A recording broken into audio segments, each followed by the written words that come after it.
Hey everyone, welcome back. This time we're not talking about miasma. I already did 2 videos talking about miasma. Today we'll be talking about something that was like really curious to see. We're talking about how Yi Xuan scales her anomaly damage on the enemies. Because here's the thing, Rupture has access to this sheer force thing right here that is basically 100% penetration on your damage. Since this is applied for Yi Xuan damage, maybe it's applied for the anomaly calculation as well. I was like really curious. Not to mention that Yi Xuan also has access to a new attribute. Just like Frost has some difference when compared to the default ice, I was like really curious to see if we're getting something new on Auric Ink as well. Because in case you don't know, the Frost attribute, even though it applies the Frostbite, same thing as the ice, the duration is different. Okay, the scaling on the anomaly itself is the same, but the scaling on disorder is a little bit different. So I was really curious to see if Auric Ink is also bringing something new to the table, since Yi Xuan is not only bringing a new class, she's also bringing a new attribute to the game. So for this build, I'm using Brimstone. We're not going to activate any buff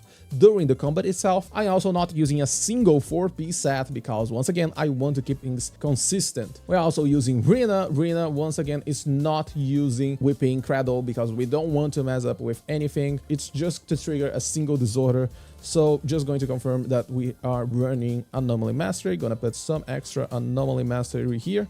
There we go. This is all we're gonna need for the test, okay? No buffs, just going to try to build up Auric Ink Corruption just by using EX specials, because this way we can use Yi Xuan core while building up the anomaly on the enemy. If we end up mixing up basic attack, it's going to be harder to calculate and find a good value for the expected anomaly damage, okay? So just by using EX special, this is what we're going to try to do. Okay, there we go. Gonna trigger corruption right now. Okay, so here we are. You can see the damage in purple, 10,484. Okay, so just a quick recap for you, in case you can't remember or don't know how the anomaly damage is calculated. We have the attack, we have the attribute MV. This is different for every single attribute in the game. For example, physical, it's 713.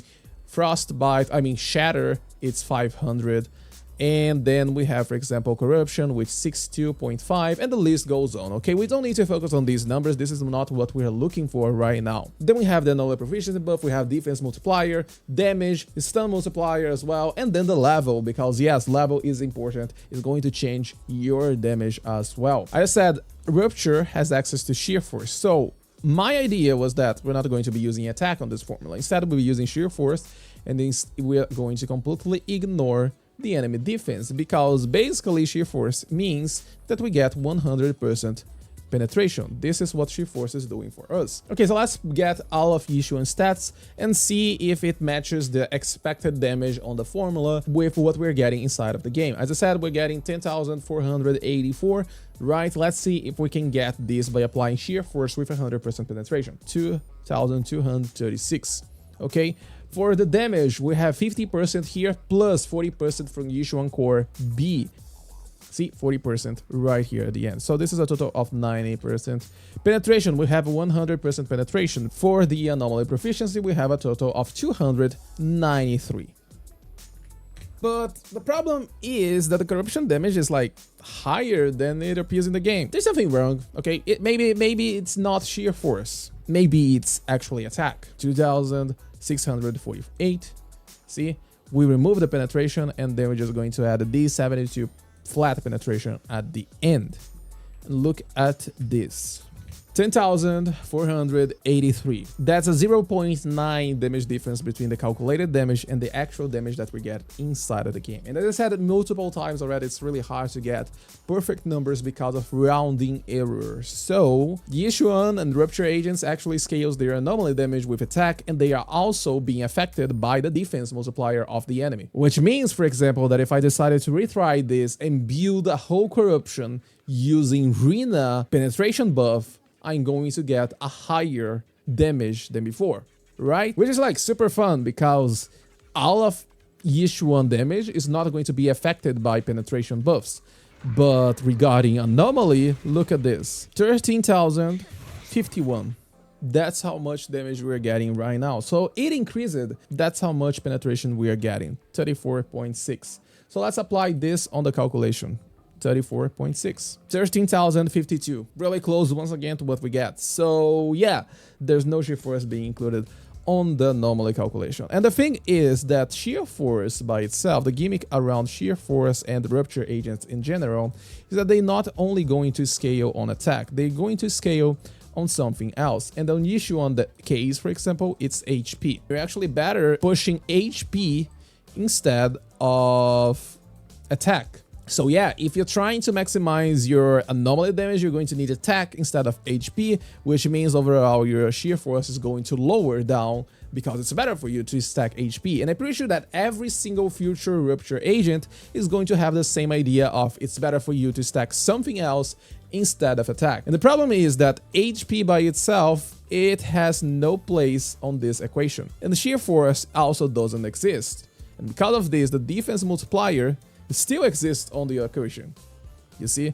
So while penetration, defense threat buffs are completely useless for Yi Xuan, it is still going to impact your anomaly damage, which is interesting to say the least. When I finally saw this, I actually got a little bit surprised, and I think I can understand exactly why Hoyo decided to do this and why Hoyo decided to make Rupture class. I was not completely sold on this one, and I even made a video talking about how empty Rupture feels, but after watching this, I kind of understand why Hoyo decided to push Rupture, you see? Because we have attacker agents, right, in general, and then we have also anomaly agents. Both anomaly and attack, they have access to the exact same things, you see? Even though you're using an attacker unit, you can still, for example, deal anomaly damage. You can still deal just crit damage, you know, default damage formulas. The thing is that, for example, anomaly is like way better for anomaly units than attacker units. Crit damage is way better for attacker units instead of anomaly units. And then we have a huge mistake on this balance, this amazing balance, which is called Miyabi. Because Miyabi is simply going to look at this and say, I want it all. That's the problem with Miyabi, you say. And I'm not saying this to doom Miyabi or anything, but Miyabi is a problem for the balance of the game. Because think about it like this. Imagine in the future they release a new support unit that is going to work for Anomaly. The problem is that this new support unit is also going to work with Miyabi, because Miyabi benefits from Anomaly stats. Let's say they decide to release a support for Attacker as well.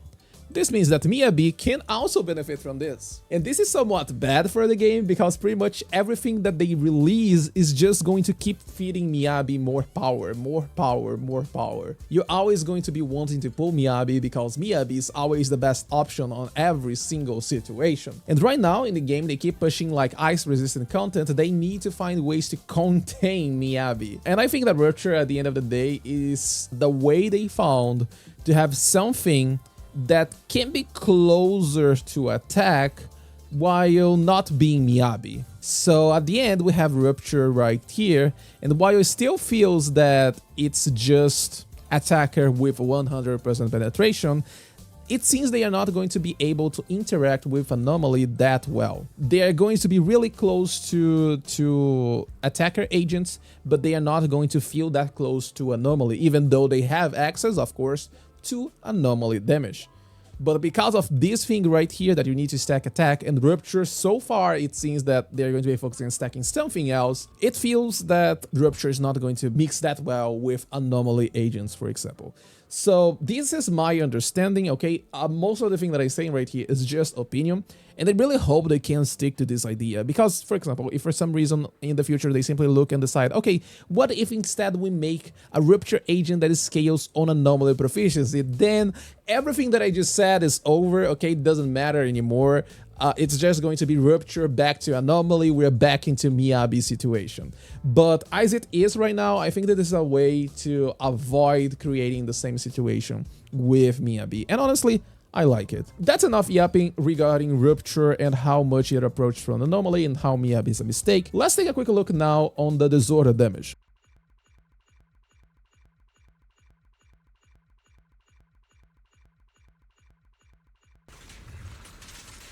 Okay, and now let's trigger Assault.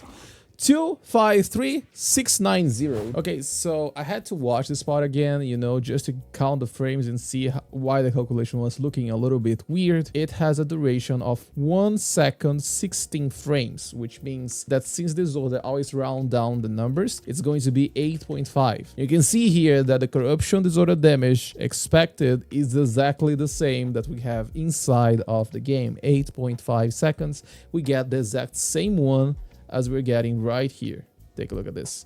253690, 253690. So yeah, just so you know, yes, the damage disorder is exactly the same. I had to re-record this part, and let's go back to the video. And the last test that I can do right now is if shear damage for some reason is actually included on this formula. I can do this by taking some damage, triggering quick assist, and then build it up just by using basic attacks.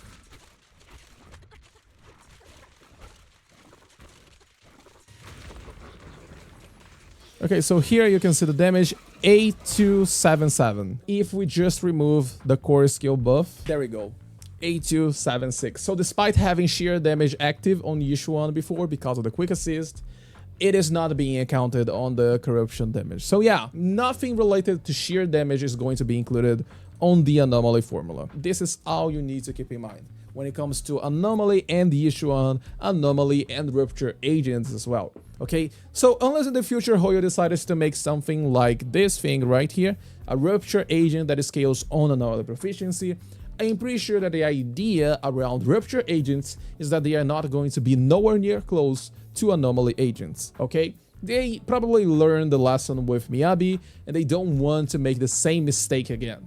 And honestly, I like this approach. I like not having multiple Miyabis in the game. If you have any questions, feel free to drop them in the comments down below or join my Discord server. I'm way more active on my Discord, by the way, than the YouTube comment section. And if you want to understand how Anomaly works and how damage works in the game as well, then I highly recommend checking out both my Anomaly guide and my damage guide that should pop up on your screen right now. Thanks so much for watching this video. Have a beautiful day and I'll see you in my next video. Bye bye.